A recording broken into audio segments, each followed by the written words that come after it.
ಕೊಡ್ತೇನೆ ಕಾಸು ಈ ಕಡೆ ಬಾ. ಕಾಸು ಕೊಡ್ತೀನಿ. ನಿಮ್ಮ ಅಮ್ಮನ ಕೇಸ್ಕೊಂಡ್ಮೇಲೆ ಕೊಡ್ತೀಯ? ತಾಮನ್ ಕೊಡ್ತೀನಿ. ನಿಮ್ಮ ಅಮ್ಮನ ಯಾರಿಗಾನ ಅಡ್ಡ ಇಟ್ಬಿಡ್ತಾನೆ ಕೊಡ್ಬೇಕಾ?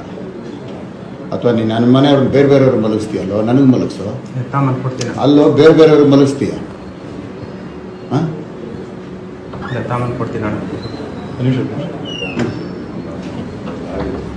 ಏನು ಗೌಡ ತಾನೆ? ಹೌದಾ? ನಿಮ್ಮ ಅಮ್ಮನ ನನಗೆ ಮಲಗಿಸೋ. ತಾಮನ್ ಕೊಡ್ತೀನಿ. ಅಲ್ಲೋ ಬೇರೆ ಬೇರೆಯವ್ರಿಗೆ ಮಲಗಿಸ್ತೀಯ? ಹಾಂ, ಅಲ್ಲೋ ಆ ಸೂಳೆ ಮಗನ ಜೊತೆ ಯಾಕೋ ಸೇರ್ತೀಯ? ಒಲೆಯರೋನ ಜೊತೆ.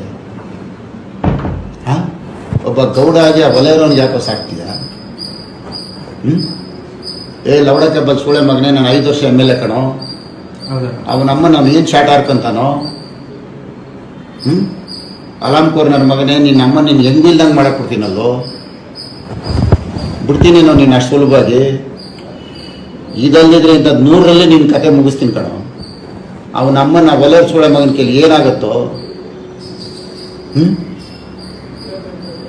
5 ವರ್ಷ ನಾನು ಶಾಟ ಕೇಳೋಕ್ಕಾಗತ್ತೇನೋ? ನಿನ್ನ ಅಮ್ಮನ ಯಾಕೋ ತಪ್ಪಿಸ್ಕೊಂಡು ಸುತ್ತೀಯ ಸೂಳೆ ಮಗನೇ? ನಿಮ್ಮ ಅಮ್ಮನ ಯಾಕೆ ಏನು ಮಾತಾಡಿ ಅದನ್ನು ತಂದ್ಕೊಡು. ನಿನ್ನ ಅಮ್ಮನ ಅವನ್ ಕರ್ಕೊಂಡೋಗಿ ಮನೇಲಿ ಯಾಕೋ ಮಲಗಿಸ್ಕೊಂತೀಯ? ತಿಂತಾಟೆಲ್ಲಿ ಎತ್ಬಿಟ್ಟು ಹೋಗೋ ಸೂಳೆ ಮಗ ಅವನು. ತಿಂತಾಟೆಲ್ಲಿ ಎತ್ಬಿಟ್ಟು ಹೋಯ್ತಾನೋ ನಿನ್ನ ಅಮ್ಮ. ನಿನ್ನ ಮನೆಯವ್ರನ್ನ ಕೇಳ್ಬಿಡ್ತಾನ ಅವನು. ಬರೀ ದುಡ್ಡಲ್ಲ ಅವ್ನು ಸೂಳೆ ಮಗ. ಇಲ್ಲ, ನಾನು ದುಡ್ಡು ತಾಮನ್ ಕೊಡ್ತೀನಿ. ಅರ್ಥ ಆಯ್ತಾ? ನಿನ್ನ ಅಮ್ಮನ ಹೋಗಿದ್ದು ಏನು ಮಾತಾಡಿದ ತಗೊಂಬಾರ ಸೂಳೆ ಮಗ. ನಡಿ ನಡಿ ನಡಿಯೋದು ನಿನ್ನ ಅಮ್ಮನ ನಡಿಯೋ.